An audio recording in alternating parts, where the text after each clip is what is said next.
Hi guys, welcome back to my YouTube channel. If you're new here, welcome. Today the look I'm bringing you guys is a glitter cut crease look. One of my subscribers commented down below in my last video and requested for a glitter cut crease, and I was able to do this. Please don't forget to click the subscribe button. I think it's at the right hand area of this video. Don't forget to click the subscribe button.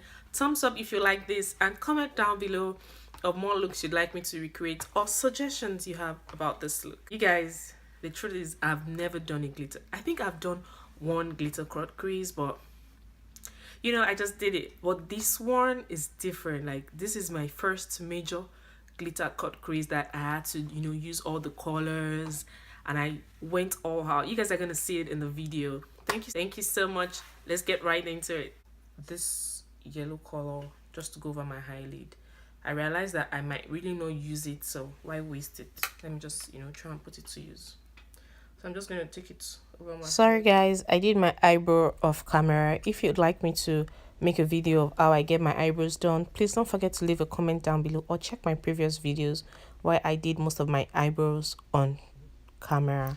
Next up, I went in with a fluffy brush using the yellow from the palette I just showed you, and I'm going to be using a green eyeshadow just below the area where I placed the yellow shadow, blending it out just to prevent harsh lines from forming. I'm going to pack in more green colors just to give it more intensity and make the color show more properly, because this look we're going for is a cut crease, and you would want the area where you're going to cut your crease to be more more defined. I think that's what I would say. So guys, I just finished a makeup course with the MMA Makeup Academy, and I took a course on the color theory.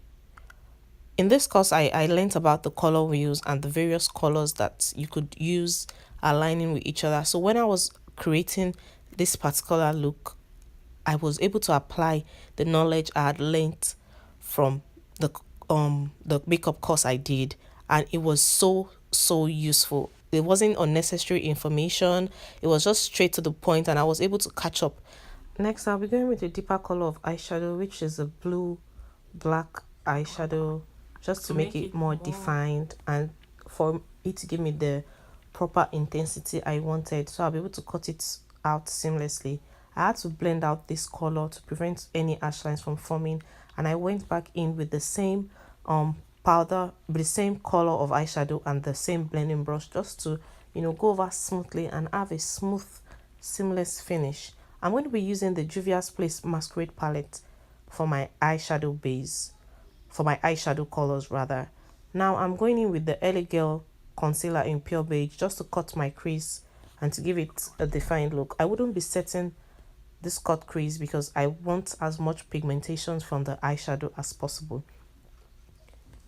Now I'm just going to use my flat brush, and I'm going to spray it with a little bit of. Guys, I finished cutting the crease. I've never done this. Like, if I'm sure it's gonna be beautiful, but if it goes the other way, doing this together, like, I'm using the Forever Lit highlight from the ABH Nicole Guerrero highlight palette.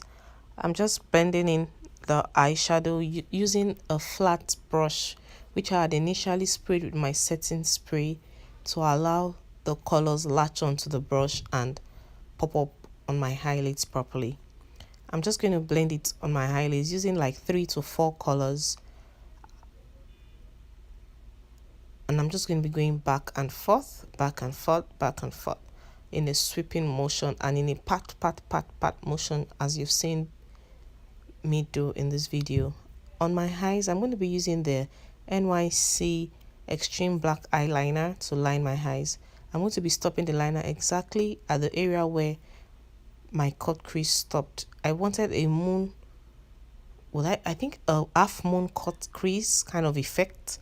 And the reason why I'm using my eyeliner right now is because it's sort of hard to use your eyeliner when you have your glitter on. So I prefer to do it now to prevent any mess. Of my glitter, I poured in some glitter and added the glitter glue. So I'm just going to stir. I'm going to stir it together.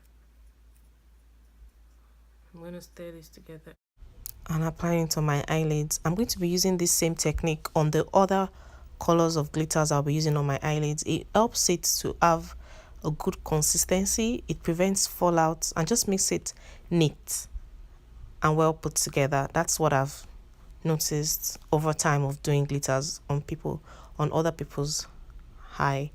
So now I'm just gently tapping the glitter close to each other and blending it in. Now I'm done and I've put my eyelashes. I'm going to be doing my foundation routine off camera. I'm just sure you guys already know how I get my foundation done. Now I'm going into my contour and highlight. In my contour, I realized that in my previous videos, I've been making the mistake of saying I'm using the Black Opal foundation stick in Carob. It's been a mistake. I'm very sorry, guys. I realized while checking for the details that I've been using the Black Opal foundation in Suede Mocha. It's the second to the last, I believe, darkest shade of foundation that Black Opal has made in this formula. So I'm just going to be blending out the foundation and going through the normal process of setting my face and going with powder. Now it comes to my most favorite part. I'm going to be using my BM Pro blush in Maple. I love this blush. I love the color. I love the texture and everything about it. For my waterline, I'm going to be using the NYX Jumbo Pencil in Milk. When you want to do your highlight, you're going to target the highest point of your cheeks, and that's here. Using the highlight on the bridge of my nose, and I'm going to blend it out with a fluffy blending brush. After then, I'm just going to put some highlights at my brow bone area, just above my eyeshadow crease area, and I'm just going to blend it out with a fluffy blending brush to prevent any harsh lines from forming. Now I'm going in with the MAC brow set in Girl Boy. I used this lip initially when I was recording the video, but at the end and when I was taking pictures, I didn't really like the effects it brought, so I had to switch it up and use a more lighter and more natural looking color, which you're going to see at the end of this video. So this is the final look. I hope you guys really enjoyed it. I had fun. It was very challenging, and I was happy that I was able to bring the MMA Makeup Academy color theory that I'm going to be leaving a link to their website down below in my description box, and I'm going to be leaving a link to their Instagram handle and their website on my Instagram page. You guys need to jump on this bandwagon. It's worth every penny you're going to be spending. It's so worth it. YouTube team sent me a message saying, yay, congratulations on your 100 subscribers threshold. I was so happy. Thank you guys for subscribing. Like, I'm so excited about this. I'm excited that people like my videos enough to subscribe. And you guys, we always chat in the comment section. Like, we chat. We chat. Thank you so much. That's the great news we have. I love you all. Just look at it. It's beautiful. I'm so proud of me. Like, is there a word like that?